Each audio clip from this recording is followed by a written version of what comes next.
course, he is known as the father of guerrilla marketing, essentially promotional campaigns that rely on energy, imagination, time and sometimes interaction instead of huge budgets. Jay Levinson spent years in the ad industry working on some of the biggest brands around, including the Marlboro Man, before teaching his guerrilla marketing concepts to students including Steve Jobs and Bill Gates. Jay, thank you so much for coming on the program. Just firstly, tell us a bit about your background, because it's fascinating, some of the campaigns and brands that you've worked on over the years, including, of course, the Marlboro Man.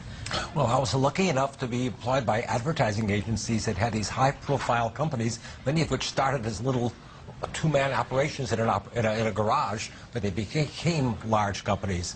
So that was a blessing for me. However, as much as I liked the corporate life, I didn't like the weather where I was living in Chicago, so I asked for a transfer. When they couldn't do it, I made my own transfer, moved to San Francisco, and I opened my own company, and I realized that working on my own, I was protected from committees and meetings and memos, and I could accomplish in 3 days what used to take 5 days. And I wrote a book about that, earning money without a job, which led to me being invited to teach at the University of California in Berkeley. And that led to me attracting kinds of people who one day said to me, they said, "Jay, we all have Levi's, long hair. We all have great ideas. None of us have money or a clue how to put the word out. Could you recommend a book?" I said, "I'll be happy to," but I was unable to. I went to libraries throughout California, couldn't find any books on marketing because they were all written for companies with budgets of $300,000 a month, which was not the kids in my class, but I had made them a promise, so I wrote a book. I called it Guerrilla Marketing because guerrillas want conventional goals, needing unconventional means. Same with my students. They wanted financial independence, joy in their lives, balance, but they couldn't go about it with traditional advertising or PR, so they had to use unconventional means, and so that's what guerrillas do. That's why Guerrilla Marketing was written strictly for the kids in my class.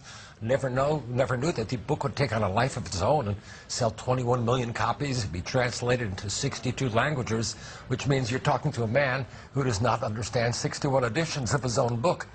But small business has exploded around the world, and they needed what guerrilla marketing taught. And that's how this whole thing came about. And the kids in my class went out to form companies like Apple, Microsoft, Dell, Oracle. All the big Silicon Valley companies are run by kids who were in my class, the ones with the long hair, the ones with the Levi's. But they took what I said to heart, and they invested time, energy, imagination, and information, not money. They didn't have the money. And so that's how this whole phenomenon came about. Lucky me, I was doing the right thing at the right time, writing the right book for the right people. Well, let's get into the term guerrilla marketing. It conjures up ideas of thinking smarter, maybe being able to do things cheaper than conventional. Is that at the heart of it? You know, James, that's exactly at the heart of it. People think it has to do with ambush marketing or sneaky or unethical marketing. It doesn't. It has to do just what you're saying, leaning on the brute force of creativity rather than the brute force of a large marketing budget. Well, give us some examples of guerrilla marketing that you've seen work really well. Well, an apartment building in Los Angeles was an area where the occupancy rate was 70%. So they put up a sign in front of their building that said free auto grooming. And what does that mean? It means that they hired somebody to wash the tenants' cars once a week. And they got 100% occupancy, which they've had ever since. And the difference between 70% and 100% easily covered the cost of the man who washed the tenants' cars. That's guerrilla marketing.